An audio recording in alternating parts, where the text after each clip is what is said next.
Chicago.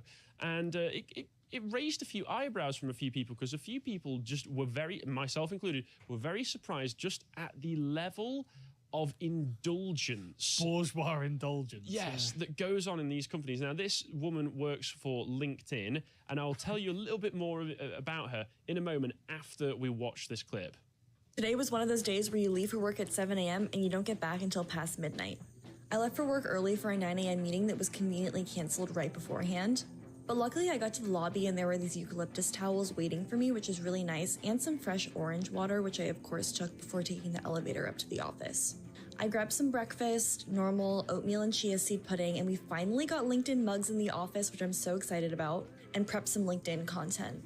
Then I found out that the wall art that we have in the office is made out of recycled trees from Chicago, which was so cool, fun fact. And then it was time for our company all hands, so I grabbed our drink of the day, which is a blackberry mojito, and headed downstairs to the all hands room with some of my coworkers. There weren't that many people there, but listen to them sing Mamma Mia.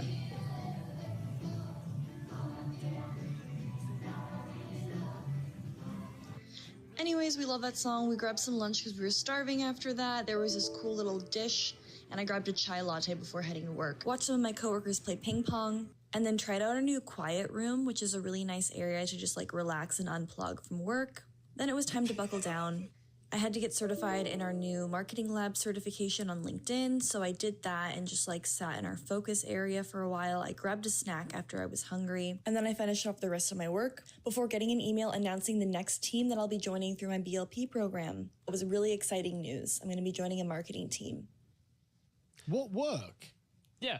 I finished on my That's work. the What question did you do? Everyone was asking, what is it that you do exactly? Her entire It's day... literally like Office Space. So what is it you say you actually do here? Well, she prepped some LinkedIn content, was the most I got from that. So she copied and pasted a text document to the webpage, right? Exactly.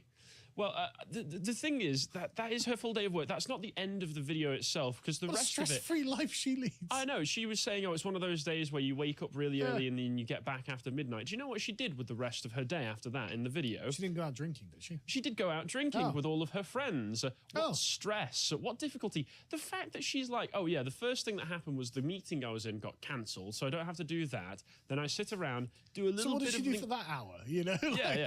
Do a little bit of LinkedIn content, and then I sat around watching my mates in the ping pong table room. Went in the quiet room for a while and pretended that I was in nature, and then got some lunch, got a mojito, whatever. Yeah. Rubbed my fingers against these recycled tree boards. That's known as wood. Wood is recycled tree. This table we're sat at is made from recycled tree.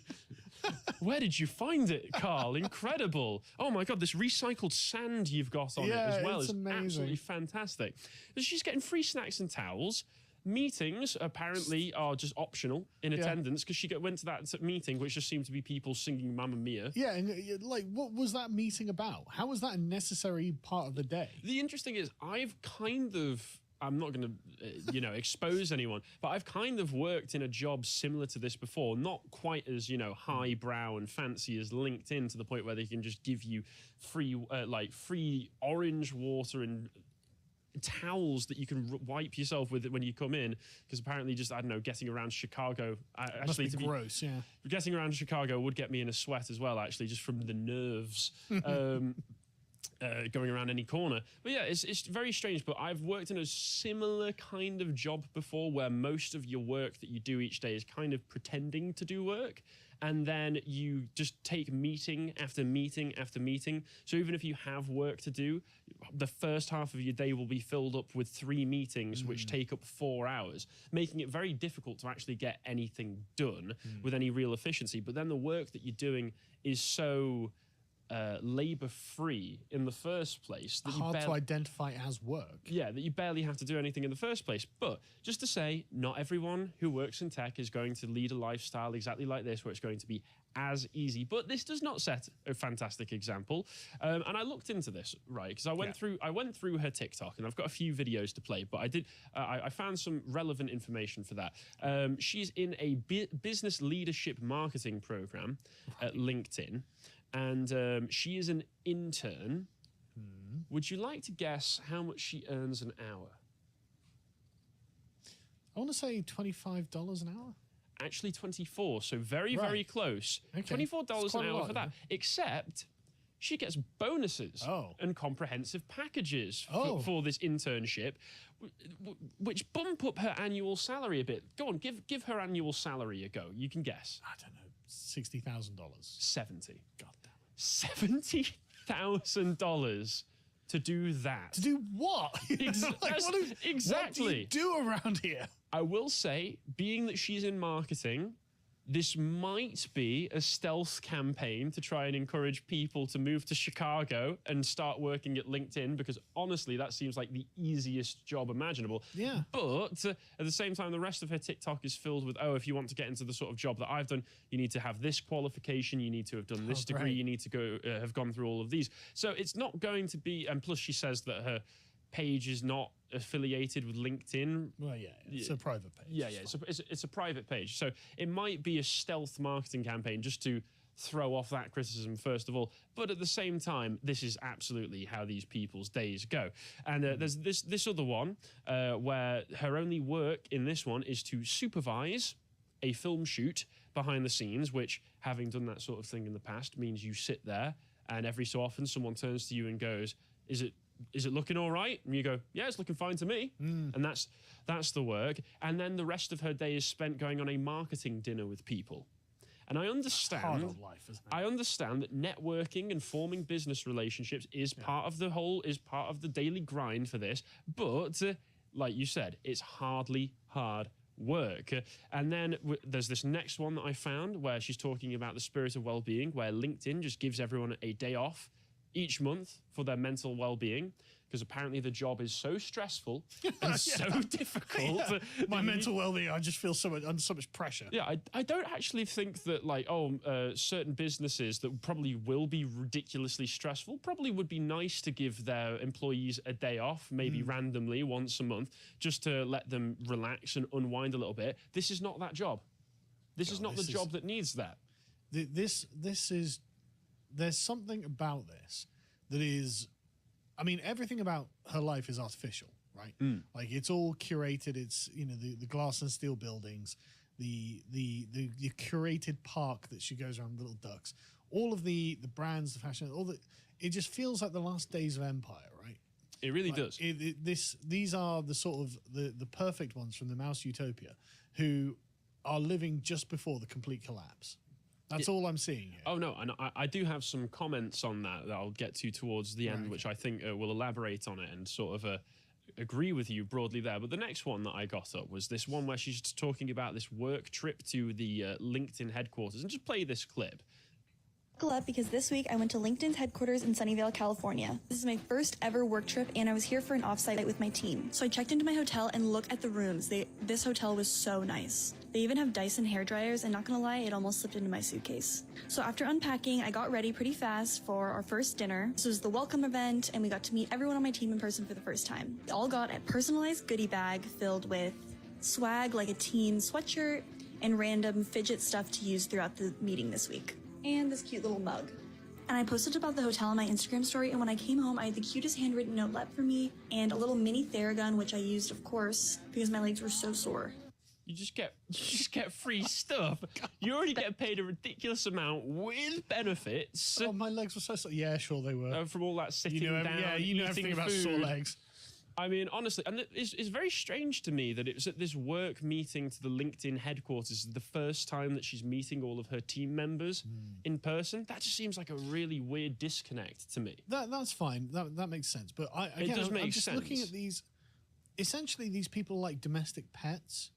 They're like domestic animals, where they're just, you know, they've got everything they need provided to them, right? Everything is just provided to them, and they don't really do anything, and they're sat there like as ornaments almost, you know. It's so weird. What it reminds me of is American Psycho, because legitimately one of the things that I found interesting watching that film most recently was that Patrick does no work in the whole film. All you ever see him do is sit when he's at work, is sit around in his office listening to music, doodling. And apparently all these people do when they're at work is sit around in offices designed to make you feel nice and calm and eat free food and free snacks that are provided to you. But look, it's just the way that everything is. It feels fake, right? Like all of the people, like they don't feel authentic, and they don't feel like, they've got like real human connections and things like this, and everything is laid on for them instead of this very curated life. Yeah, it's very clear to me that it's no wonder that a lot of these people, because we know that a lot of these big tech companies are where a lot of the social justice and progressivism is coming from. And to me, when I look at this, it's no wonder. When your life is so hollow and so empty and devoid of meaning. All of these comforts are provided to you. You didn't go and get these yourself. No. Someone has provided you with these comforts. And so you're at the center of this network of things that are providing you with, good things. That you are just a pet. You are literally a pet. So to me, I mean, for how would you survive outside of this environment? I know, and how at the same time, John's branded them corporate economic parasites, which... No, they're corporate economic pets. They're not parasites, they're pets. Yeah, so no wonder... Well, sure, but that's LinkedIn's problem. Yeah, but surely, like I say, it's no wonder these people get involved in progressive causes, because a lot of progressivism, what else are you gonna do? if it goes back to Marxism, it's like, well, how are you going to claim that you're exploited? I mean, honestly, how could you claim that you're exploited? Workers of the world, what work have you done? Yeah, so no wonder they latch themselves onto these virtue signaling movements, because the likelihood is these people probably aren't planning on having kids at all either, because they're all indulging in the progressive ideology. So it's like, well, what am I going to have to leave an impact on the world? I know, my activist protests, my activism. Even if they had kids, what life lessons would they teach them? Well, what hardship have they been through? It's very strange. Because people, when she was talking about the education that she went through to be able to get into a position like this, a load of people in the comments were calling her out. Oh, if you went to this university, you must have had rich parents to be able to do this. Undoubtedly. Yeah, so they've basically just replaced their rich parents with LinkedIn. Yeah, with the corporation that's going to provide them with everything their parents use. Yeah, and you're not even having to do the same level of work that you do if you're at home doing chores, Well, they've never done chores, come on. You didn't grow up in a household with a They've never been asked to do the gardening. They've never been asked to even empty the dishwasher. Yeah, and then the next... They get prawn platters. Yeah, the next clip is... It's not the same life you and I have led, Harry. No, it certainly is not. I'm from the north, where it's grim up north. It never used to be there was a minimum wage, right? In the late 90s, there wasn't a minimum wage. And I had a job. I was living in Cornwall at the time, working in cleaning nightclubs. And so I've cleaned toilets for like £3 an hour before. That must have felt dignified. Well, I mean, it was just it's a job. You get on with it. You got on with it. You made money, and it really disabused you of any notions that women were like more clean than men. Oh, it really did. I mean, I've worked in pubs and had to do similar things. After the Saturday night. Oh, I guess it's time to clean up for Sunday, and you get given things to scrub the toilet with. Yeah, but they would act like I'd been oppressed or something. They would consider this a form of oppression. It's like, well, no, it was just that they were the jobs that were going. I mean, I suppose comparatively. Maybe it wasn't oppression. It wasn't oppression, but like it just wasn't luxury. Yeah, from their point of reference, then you must have been like the Russian serf or something. Yeah, that's how they'd look at it. Yeah, and there's this one which goes to show. If you play this clip, it'll show that Google is pretty much the exact same as well. In the morning at Google's Chicago office with me. Vivian and I are both women in tech, so we toured each other's offices today. It was a lazy Friday morning, so I Ubered to West Loop to Google's office. And it was a beautiful day out. I got there finally. Here's my badge, got a flex. And we immediately headed upstairs to the cafe. I will say their food looked a lot better than our office. The kombucha overflowed, but I got some chai tea. And we headed back down to sit down and take our meetings for the morning. One thing Google also has on us is their view. It's beautiful. So after a morning full of meetings, we had our first mini lunch of the day. I literally just grabbed some potatoes because, a girl's gotta eat. Yum. Say hi to Vivian eating her shepherd's pie. We checked out the game room where you could even use the claw to grab free Google swag. Pretty cool. And there's an actual game, Xbox room, which is even cooler. We don't have that at LinkedIn. And I played some basketball and made my first shot. Hard life. I know, very difficult. I've got to say, when she goes through these rundowns of all of these various drinks and foods that she's eating in these places, it's just completely foreign to me. She might as well be speaking French, because it's like, never heard of that, never heard of that. All of that in those drawers, Trident gum that you can just pick up, that's just foreign to me. Such a privileged life. Yeah, but once again, it seems even at Google that her friend who took her along to do this doesn't have much to do. Yeah. It seems much the same. All of these jobs seem to be completely interchangeable with just varying degrees of luxury. But I can't help but notice we're not hearing from the male engineers. who underwrite the actual structure of the tech giants. Like, we're not hearing from the code monkeys who presumably spend 12 hours a day coding at their desks. Yeah, right? I wonder if they're getting 70 grand a year. Yeah, well, they're probably getting more, to be fair, but they're the ones who are actually doing the work. Yeah, well, that's the thing. The level of pay to work ratio between them is going to be somewhat suspect. Absolutely. There's no way they're only doing twice as much work as these women to get twice their pay. And there was another clip where it's just very strange that I was going to play, but I think I've made the point pretty clearly of what goes on in these buildings. The only other thing that the next clip was going to display was the fact that for some reason, apparently in LinkedIn, you can just bring your friends into the office. Yeah, social club. For no particular... You don't need to play the clip, John. I think I've made it clear enough. But as well as all this, it shows to me that these companies, Google, LinkedIn, all of these big tech giants, have such an enormous level of bloat and inefficiency in their business model. So I expect it may not, they probably wouldn't collapse entirely, but if it weren't for massive support that these companies get from the state and subsidies and such, they probably wouldn't be able to just employ people to sit around and do nothing, or they might have to restructure it a little bit, because the article that I got up for this next, John, if we go over, just thank you, was just about how all of these tech companies receive massive subsidies, including Tesla got $54 billion. Google's parent company, Alphabet, got $766 million since 2000. And Alphabet obviously owns Google. LinkedIn is owned by Microsoft. They don't have any details on Microsoft, but Microsoft is so in bed with the government. Obviously, they're going to be getting massive subsidies. And as far as I'm aware, this is basically corporate welfare so that the corporations can put overprivileged, upper middle class brats on an extended form of welfare. I don't even know if it's fair to call them brats because they're not doing anything wrong. They're not like the protesters. Oh, yeah. But these are just literally people who the concept of freedom would actually be terrifying for them because it means they wouldn't be able to get their chai latte in the morning and their orange water and their eucalyptus towel. Yeah, right? If the government went smaller, my big company might not get all this money from the government, so they might not be able to give me all these freebies wherever I go. These people are literally domesticated. I just find it incredible. Yeah, like I say, I'm not doing this to dunk on this particular woman. She's only 22 years old, so she obviously doesn't know any better and has never experienced any real hardship in her life. She probably doesn't know the rest of the world isn't like this, No. And again, thank you to her for showing us what it's like to be a young woman working in tech. Yes. I'm so oppressed. I know, very much so. Patriarchy's really holding you down. Yeah, but that's all I've got for that one. But thank you very much for letting us know what it's like on the other side when you are able to burst through that glass ceiling, presumably. Good luck. If you appreciated that segment from the podcast The Lotus Eaters, you can go to lotuseaters.com to get access to all the premium content we have on the site, such as this premium article, Don't Use Woke Terminology by John Tangney, with a silver audio track for silver tier members. And you want to follow what else we're putting out, you can follow us on Getter at lotuseaters_com on Getter. Thank you and goodbye.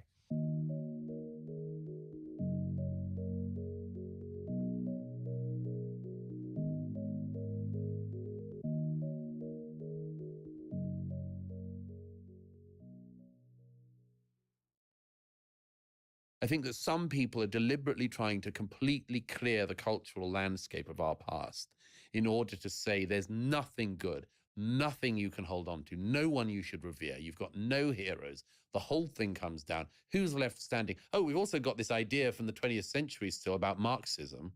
And no, you will not have the entire landscape deracinated and then the worst ideas tried again. The following is a conversation with Douglas Murray, author of The Madness of Crowds, Gender, Race, and Identity, and his most recent book, The War on the West, How to Prevail in the Age of Unreason. He's a brilliant, fearless, and often controversial thinker who points out and pushes back against what he sees as the madness of our modern world. I should note that the use of the word Marxism and the West in this conversation refers primarily to cultural Marxism and the cultural values of Western civilization, respectively. This is in contrast to my previous conversation with Richard Wolff, where we focused on Marxism as primarily a critique of capitalism, and thus looking at it through the lens of economics and not culture. Nevertheless, these two episodes stand opposite of each other with very different perspectives on how we build a flourishing civilization together. I leave it to you, the listener, to think and to decide which is the better way. This is the Lex Friedman Podcast. To support it, please check out our sponsors in the description. And now, dear friends, here's Douglas Murray. You recently wrote the book titled The War on the West, which in part says that the values, ideas, and history of Western civilization are under attack. So let's start with the basics. Historically and today, what are the ideas that represent Western civilization? The good, the bad, the ugly. I actually don't get stuck on definitions, precisely because, as you know, once you get stuck on definitions, there's a possibility you'll never get off them. Yes. I'd say a few things. Firstly, obviously, the Western tradition is a specific tradition of ideas, culture, well known to be perhaps easily defined by the combination of Athens and Jerusalem, the world of the Bible, and the world of ancient Greece and indeed Rome. Effectively creates European civilization, which itself spawns the rest of the Western civilizations: America, Canada, Australia, New Zealand, and others. But these are the main countries that we still refer to as the West. So there's a specific tradition and all the things that come from it. My shorthand cheat on this answer is to say, you know when you're not in it. So if you've ever been to Beijing, Shanghai, you know you're not in the West. You're somewhere else. You know you're not in the West. When you're in Tokyo, you're somewhere extraordinary, but you know you're not in the West. Obviously, there are, let's say, borderline questions like, is Russia in the West? Which I sort of leave open as a question. Possibly. If you were placed into Moscow blindfolded and you woke up and you couldn't hear the language, or maybe you didn't know what the language sounded like, would you guess you were in the West or not? I think I was. I've also got a segment here on why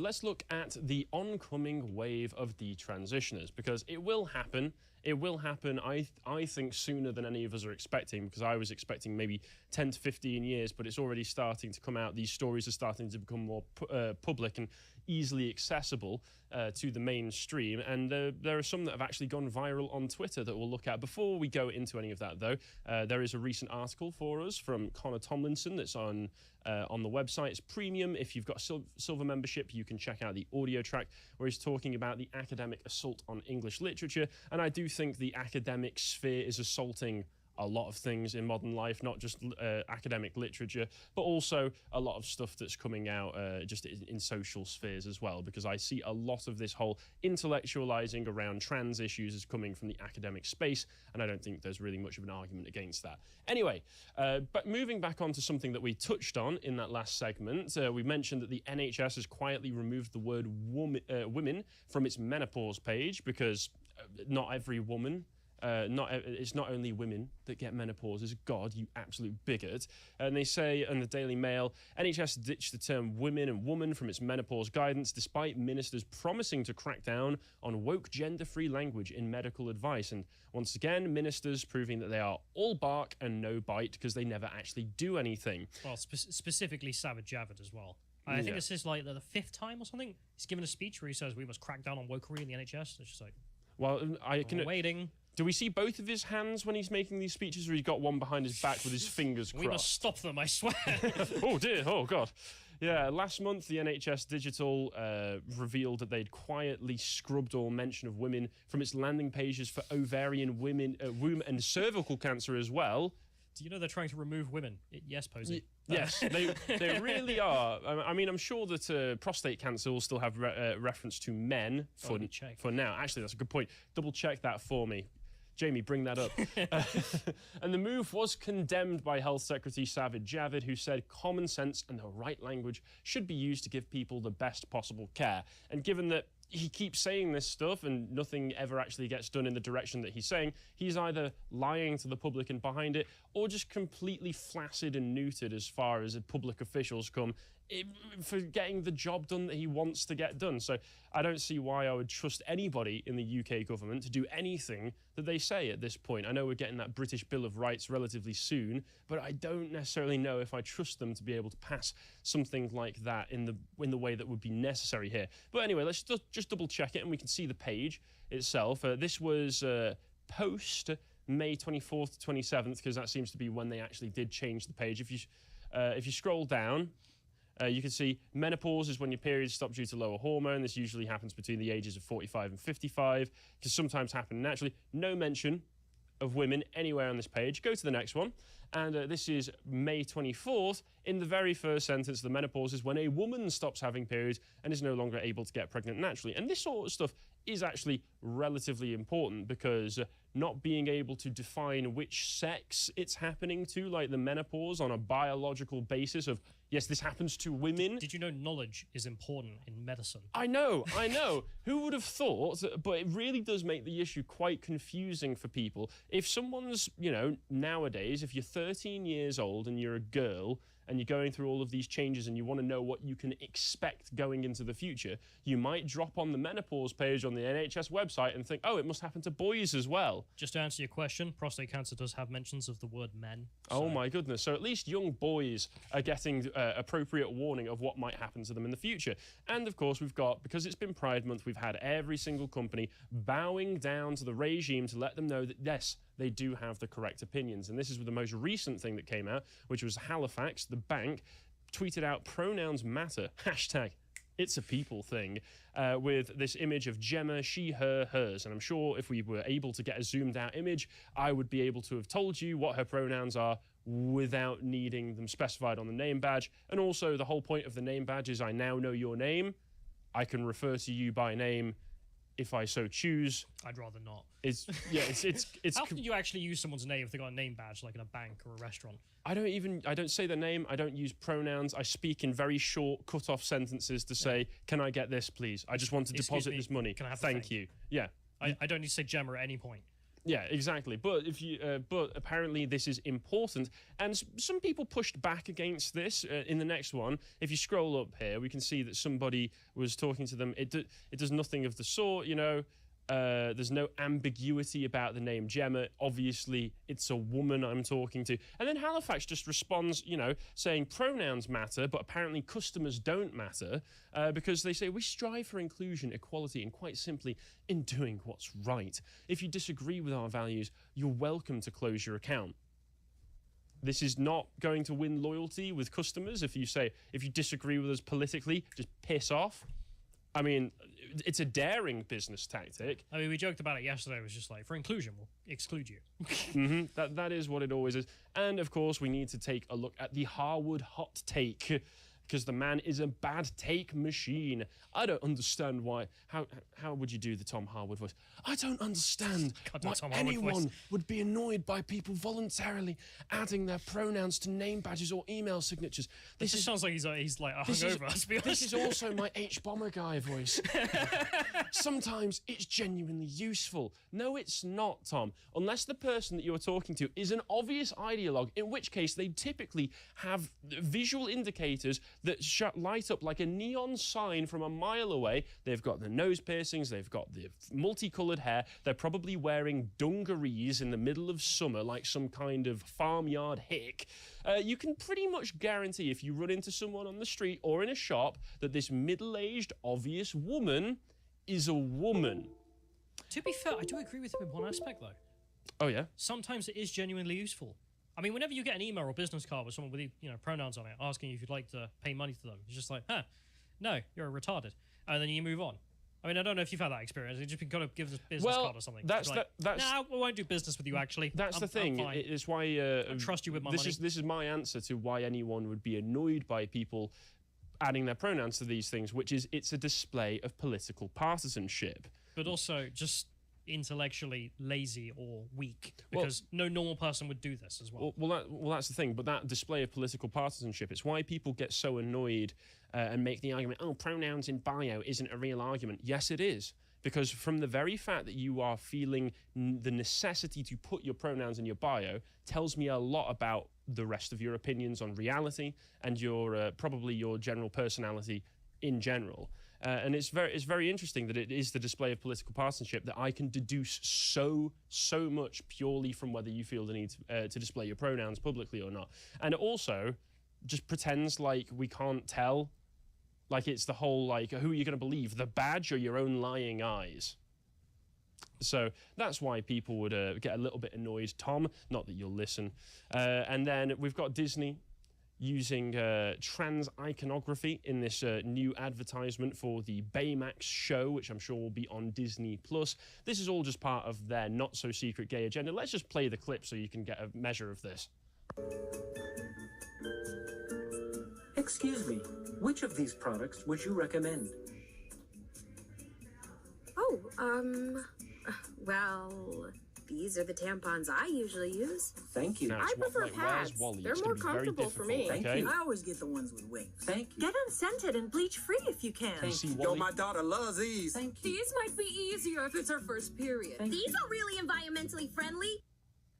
Yeah, Chris Rufo shared that out. Of course, I think that was What am I looking for? that was a leak. I wonder where was Wally in that image? Of course, it was the person with the beanie on and the massive trans flag emblazoned on his question mark. So that's a bit shirt. It's a bit funny because like all the ladies there were saying, this is for her period, right? Mm-hmm. Which No, this is for his period. Apparently, I mean, come on.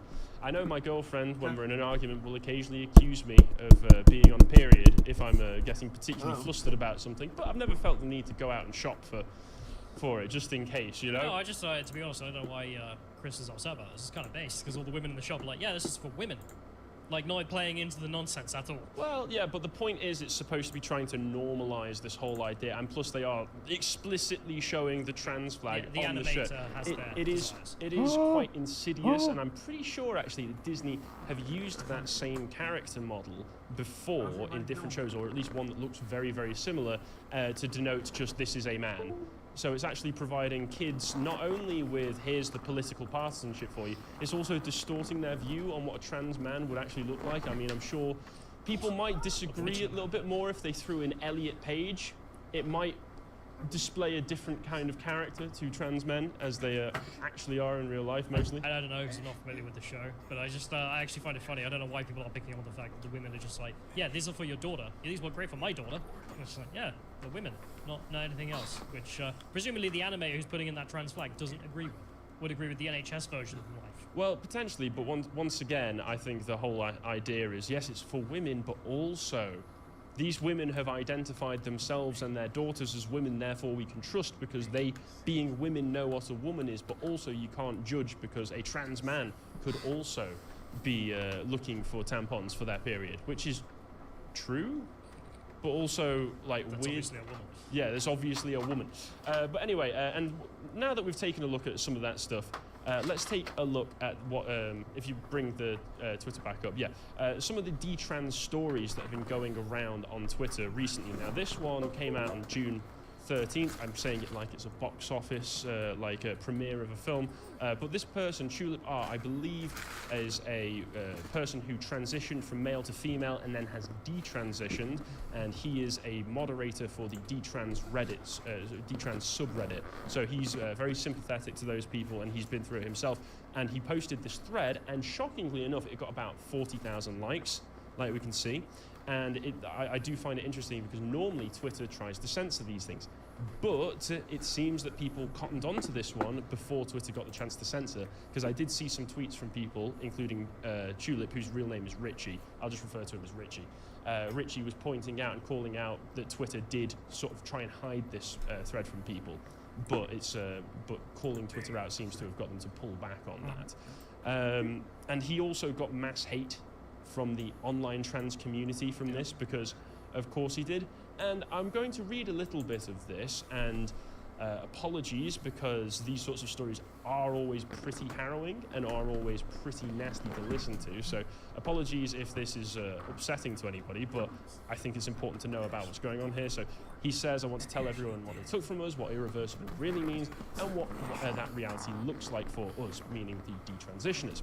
I have no sensation in my crotch at all. You could stab me with a knife and I wouldn't know. The entire area is numb, like it's shell-shocked and unable to comprehend what happened even 4 years on. No one told me that the base area of your penis is left, and it can't be removed, meaning you're left with a literal stump inside that twitches. When you take testosterone and your libido returns, you wake up with morning wood just without the tree. And he says, I wish this was a joke. Then there's the act of going to the toilet. It takes me about 10 minutes to empty my bladder. It's extremely slow, painful, because it dribbles no matter how much I relax. It will then just go all over the entire area, leaving me soaked. So after cleaning myself up, I'll find moments later that my underwear is wet, no matter how much I wiped, and it slowly dribbles out for the best part of an hour. It's awful, horrendous thing.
kind of more close. This is not Fortnite. This is something else. Look at this. More expensive than Fortnite. Fortnite is kind of expensive.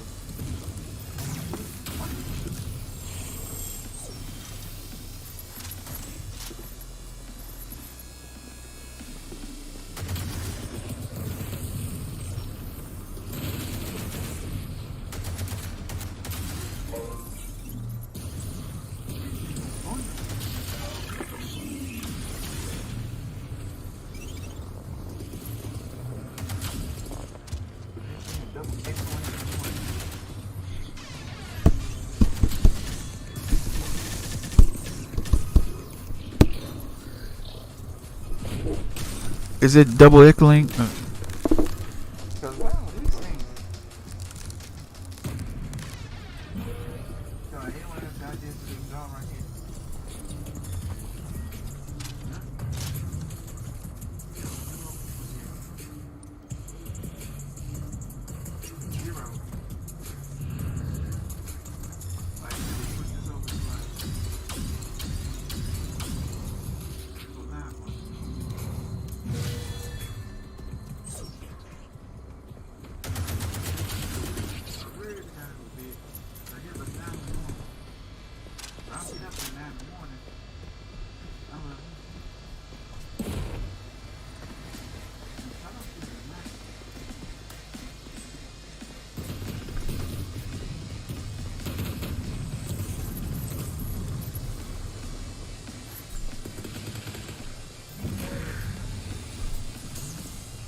Everybody here.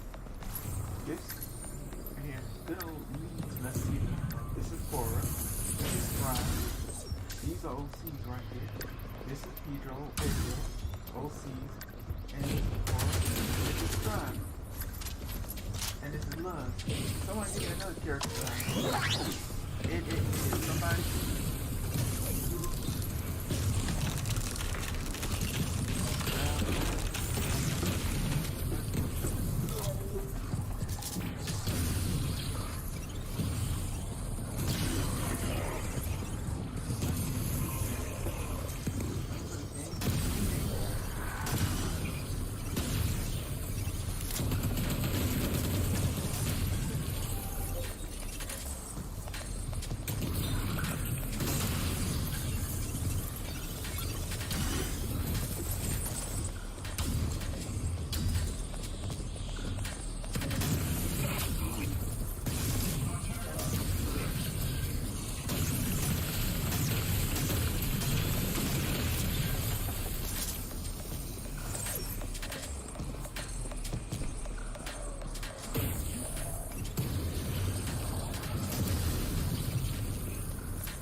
Hello everyone, this is Jake, your resident content cowboy here. Yee-haw, and I am broadcasting live from this EDM dance club of a video game, Arcadeageddon.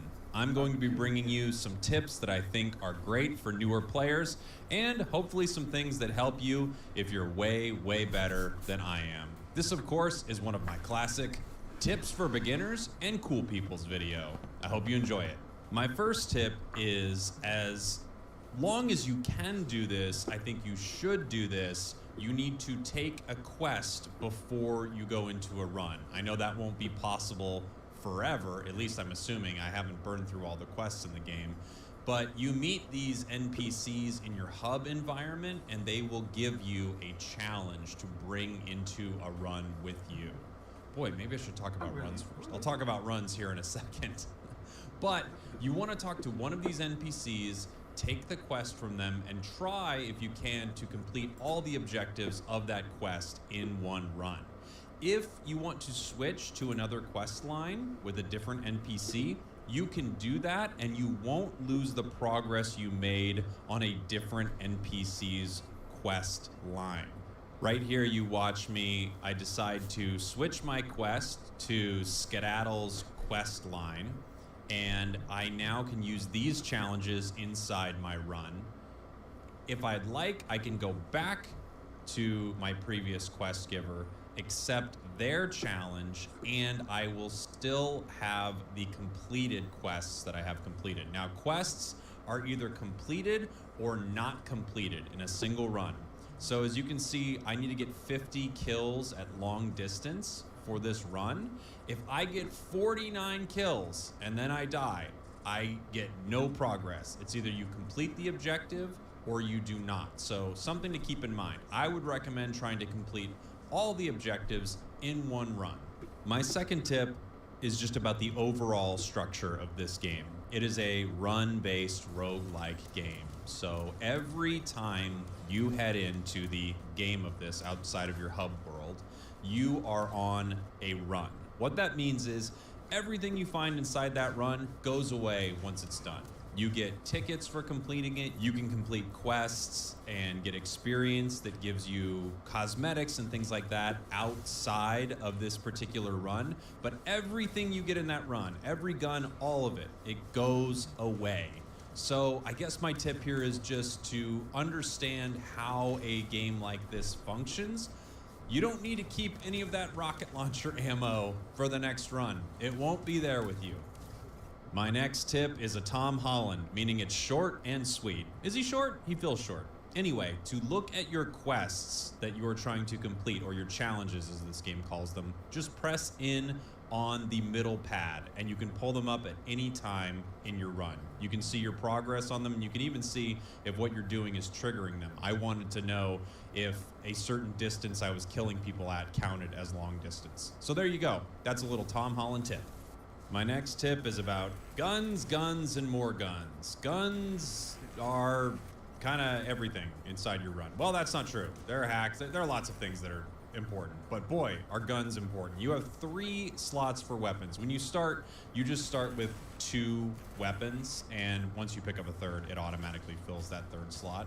I personally prefer to have 2 guns that require ammunition and 1 gun that is more special, sort of your big, I'm in trouble, let's lay waste to everything gun. And I'll explain why. So there are, I guess, a few different types of guns. I'm not sure how many. I haven't categorized them all yet.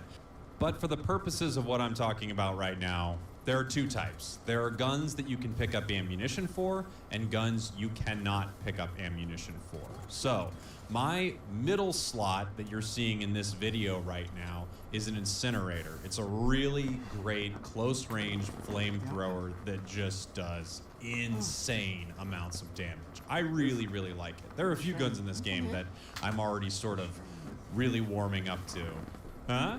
Incinerator? Warming up to? So the Incinerator is a gun that when you pick up, it has a finite amount of ammo and you can never get any more. And there are a lot of guns like this. You'll notice them as you go to pick the weapons up. Actually, let me pull a little clip here. This is what it looks like when you walk to a new weapon that you find inside of a chest. Right now, I'm looking at this rocket launcher called the Cold Shoulder and thinking about replacing my current gun with it. If you'd like to replace a different gun, just hit triangle, swap to a different gun, and then you can hold square to swap. But what I wanted to talk about was how to know if this gun is a gun that has ammo that you can pick up, or if this gun is one of those special guns that has one big clip of ammo and you need to throw it away. Computer, enhance visuals. Okay, no, that's too enhanced. Back it up. There we go. Again, you can see right here, damage, the rate of fire, how big a magazine is for this weapon, and you can see the ammo this weapon takes. It says 1 of 12, meaning that it will hold 12 rounds in reserve. Now, let's take a look at a weapon that does not let you pick up additional ammo in the environment. This fine piece of equipment here is called the Indiscriminator. You can see where it lists the ammo for this weapon. It's 144 rounds out of a -1. That means you do not pick up ammo for this weapon. It runs out of rounds and then the weapon drops from your inventory. These guns are usually, again, really powerful in certain scenarios, and I love to have one of them around in case some crazy things start to happen. My other 2 slots, at least when you're moving later into the game, I like to have them be weapons that I can pick up ammunition for, one that gives me some pinpoint accuracy, and another that probably lets me deal with crowds, like a submachine gun or assault rifle, maybe a shotgun or something like that.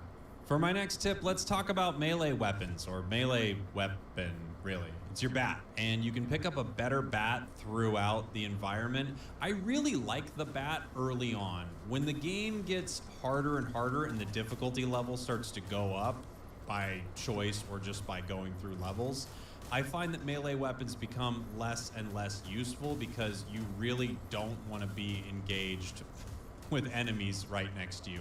They're just doing too much damage, too many of them are exploding, but early on, I love just picking up a bat and swinging it around. It's great for clearing early waves, and it does take a lot of time to get through some of these levels, especially if you're looking for hacks and things like that. Speaking of hacks, let's talk about them. And no, I'm not talking about comedians. I'm talking about hacks. Let's talk about hacks, baby. Let's talk about you and hacks. That's an old reference. So hacks are your passive bonuses that you get in your runs that make you stronger and stronger and able to deal with the increasingly difficult enemies that you will find. So let's take a look at one of these hacks here right about now.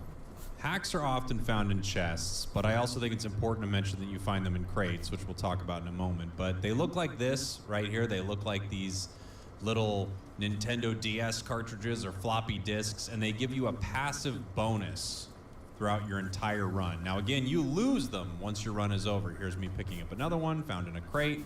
So these bonuses are really huge, and as you go through your run, you're going to stack a ton of these and become more and more and more powerful. You may actually decide what weapons you use based on which hacks you pick up. If you get like a ton of, shotgun damage or something here, you can see me actually getting one from a crate. I think that's a pretty important thing to show because at first I thought they were only from chests, but no, you find them in crates as well. And if you ever want to look at all of your hacks, you can do that just by holding down the middle button, the middle pad, just like looking at your quests. Right there, you can see all the hacks I had before I went in and fought this boss. All right, here I want to talk about destructible objects. You see these right here? They hurt enemies, but they don't hurt you. Fall damage seems to, but you can be right next to these exploding barrels or whatever they are, big things of glowing dynamite, and you can shoot them and not get hurt. Just something to keep in mind. You don't take any damage from something like that. You do, however, take fall damage if you're falling off an edge. You take no fall damage when landing on something, but I guess you take, well, I wouldn't call it fall damage. I guess I'd call it disappearing damage. Let me show you. Again, jumping from any height is fine, but if you fall off a cliff like this, you will take some damage. Not a ton, I should mention. but a little bit. And now I'll talk about your shield, because we're watching my shield take damage here. If you stand still for a little bit of time, your shield will start to recharge. You've seen this in many games, but it's important to use your shield, because if your health gets hit, it's a lot harder to get it back. It does not regenerate naturally. So if you run out of shields, I think the best thing to do is try to get out of that encounter, hide behind the environment, because enemies can't shoot through the environment. So I think that's a great place to be when your shield is down. Just know they are going to come looking for you. When your health does drop, there are a couple ways to get it. The easiest is if you have a chest that hasn't been opened yet, you can open a chest and you'll find little health boxes inside your chest right there. There is also this little station that gives you health if you pay money for it. So when you're breaking open crates and everything, you're gathering currency, whatever the in-run currency is called, that little stuff right there. Let me show you a pay-to-heal station. Let me correct myself, pay-to-live station. So you pay in-game money to heal your health bar, and the nice thing is it actually puts a shield on you while you're doing it, so it protects you from enemy damage.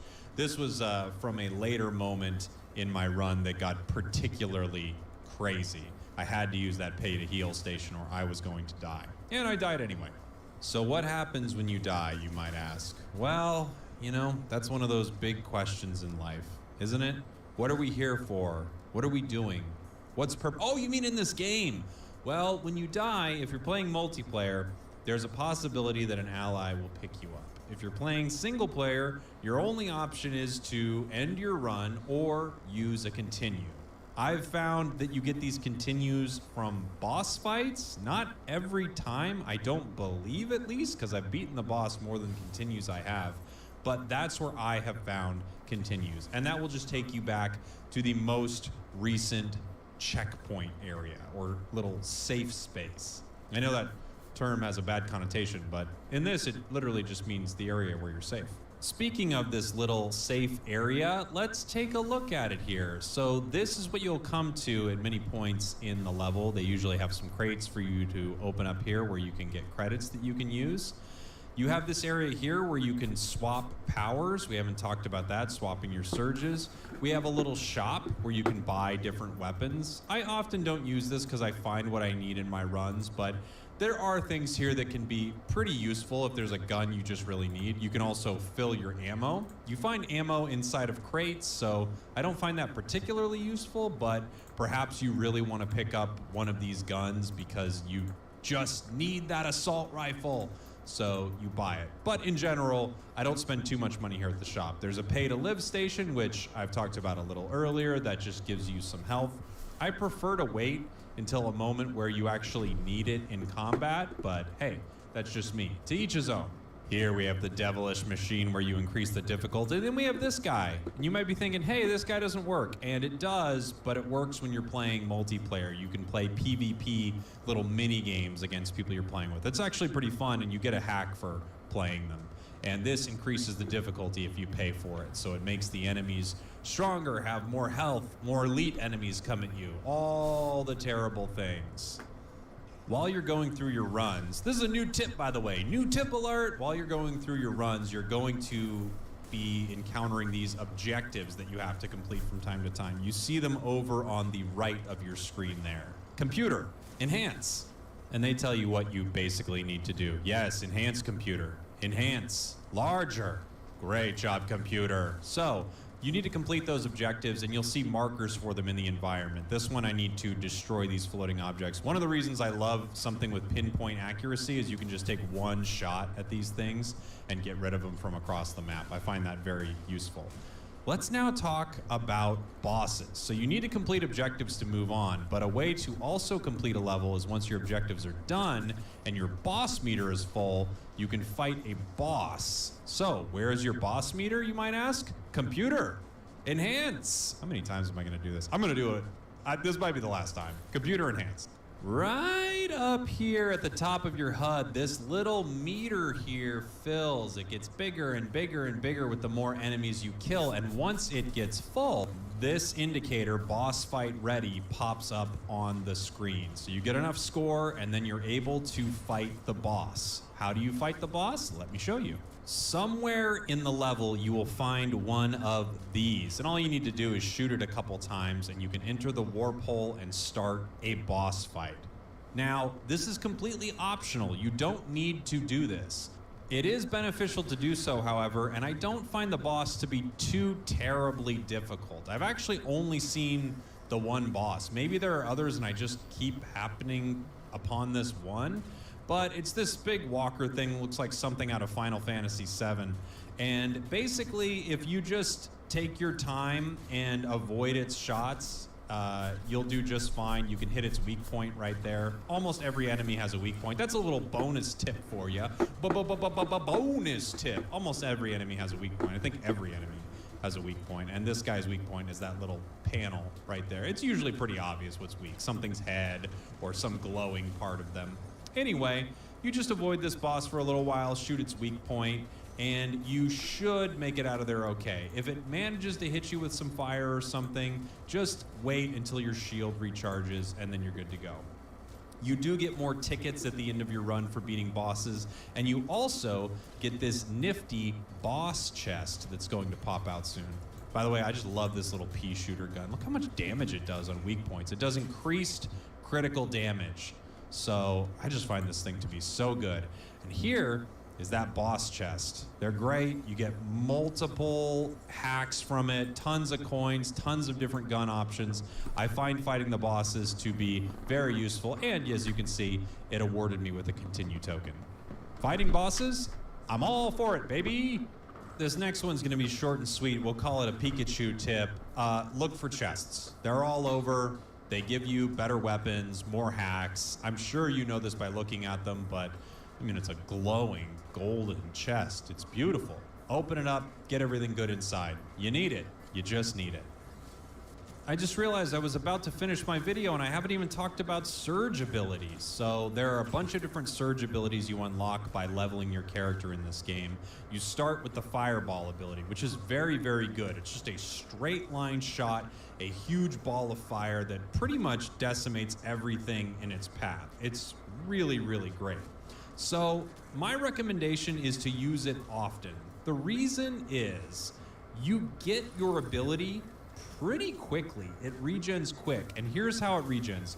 By killing enemies, you get little blue balls of surge that increase it, and from breaking open crates, you get more surge. So you can actually use your abilities often. As you just saw, am I gonna edit that out? I don't think I am. As you just saw, I gained enough surge to use my fireball again. I just used it maybe 30 seconds ago. So in chaotic fights, I love throwing a fireball at a shield guy or near a ton of elite enemies. I highly recommend using it early and often to clear big batches of people. And if you miss with it and it's not too good, who cares? You'll get it back pretty soon, and it's a really, really strong ability. Again, there are more you unlock, but fireball is what you're gonna start with. Once you've finally died and your run is over, you get a bunch of tickets for your score, how many coins you had left, what difficulty you were at, the amount of stages completed, the amount of bosses you've defeated, and you can use those in the game's vendor. That vendor is in that hub world. He is your uncle the vendor.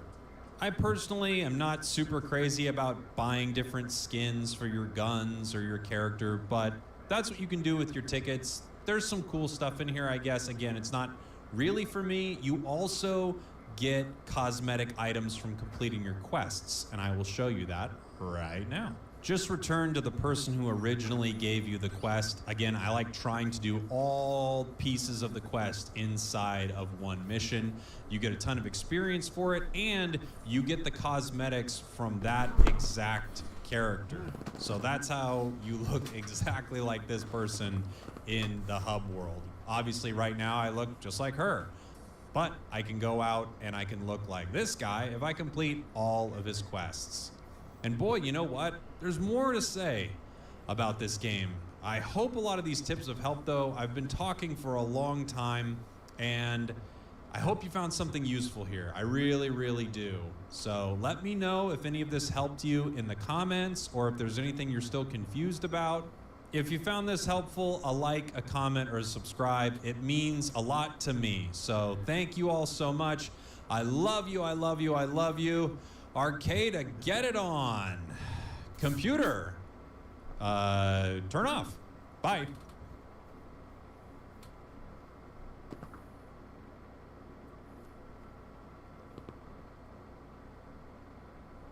All right, everyone, Wonderbot here, and welcome to Arcadegeddon, which I'm pretty sure is a cooperative looter shooter made by the people that made Predator Proving Grounds, Hunting Grounds, the Predator game, and I believe the Friday the 13th game, which is kind of interesting. I've never played either of them, but this showed up on, I was just browsing the Epic Game Store to see if there's anything interesting, and just had popped up. Apparently it was a surprise release.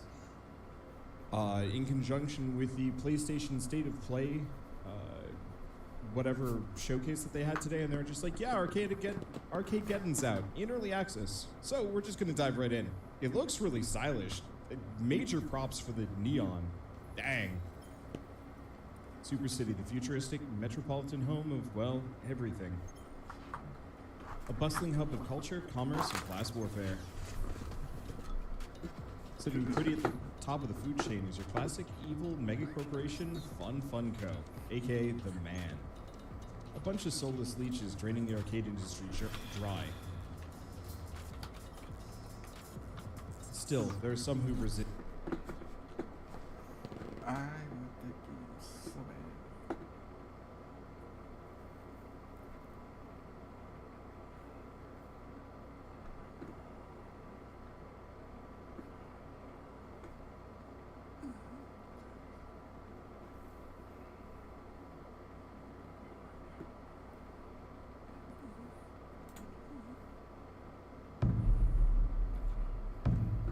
Talking about expressions, we're going to be talking about how to make expressions, to make them fun, to make them fluid. So expressions are delicate. Every aspect of the face and body contribute to an overall impression. When we are drawing our expressions, we want to make sure that every single aspect of the body and the face are taken into account. The number one thing that I always say when it comes to expressions is sacrifice a good expression for aesthetic.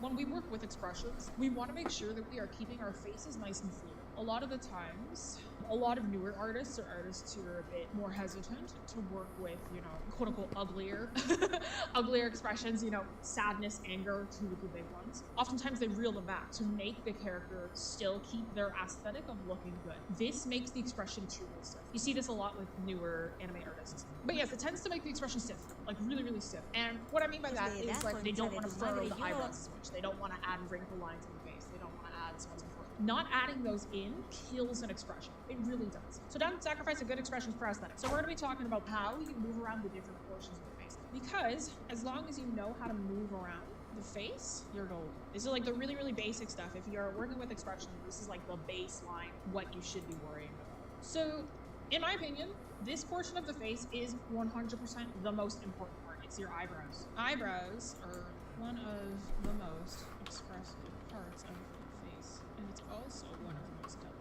I keep throwing that word around, delicate. When I say something that is delicate, it means that one little shift and it's gonna be wrong. If you have an expression, every little angle of that expression matters. Every little bit that you add into that expression matters. If you shift your eyebrows just slightly off, it's gonna be a completely different expression. I promise you. Eyebrows are probably one of the most difficult parts of the expression.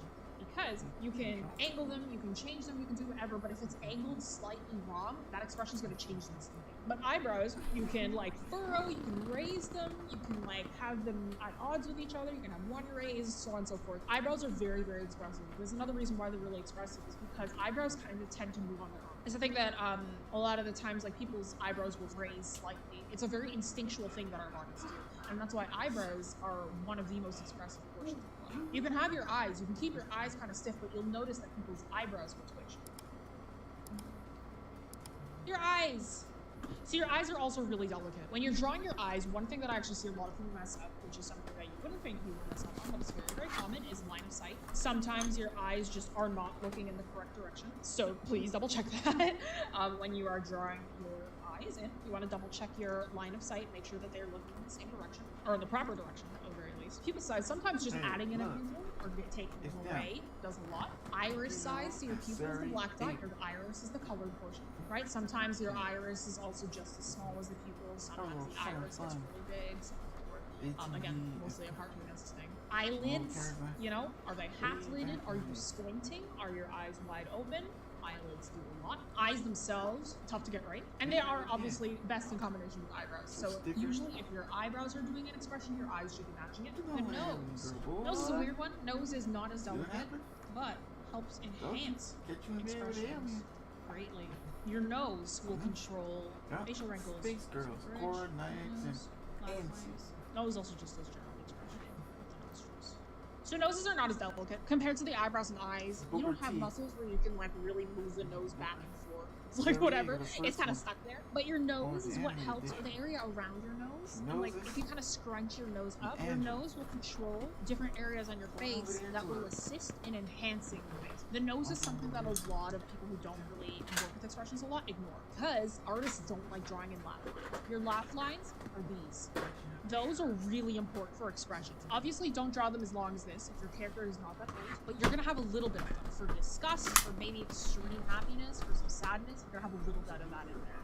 Also gonna have some stuff on the bridge of the nose, up here, between the eyebrows where it's furrowed. Your nose will control those areas because if you don't have those laugh lines, it smooths out the face. And what that does is it stiffens up your expression. Your face is liquidy. Touch your cheeks, they are very squishy.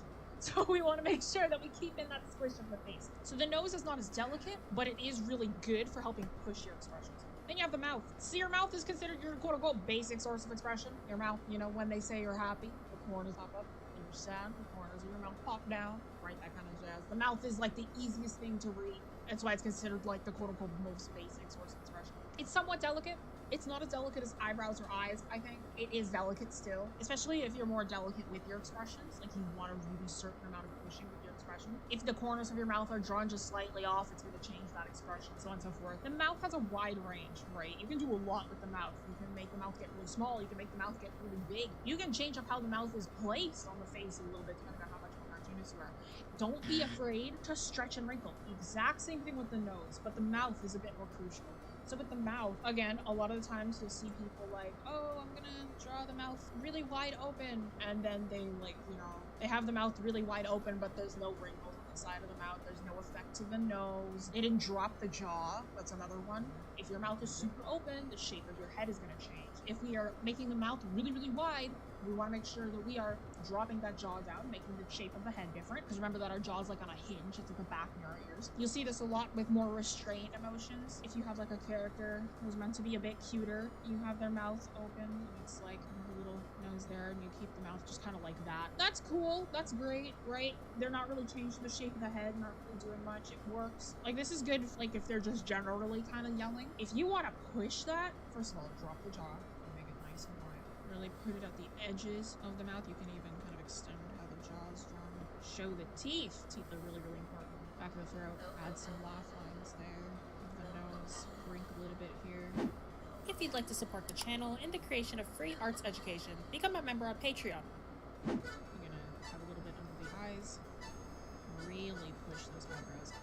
Wrinkle between them. Push it. Make it extreme. Add in lines. Add in wrinkles. Add in, you know, there's gonna be a lot that you need an expression. You know that this is good, this is better, right? I don't say that because technically sometimes you want that restrained expression, but if you're going for extreme anger, this is okay, this is it depends on what you're going for, but do not be afraid to stretch and wrinkle the mouth. Don't be afraid to push it and pull it and whatever.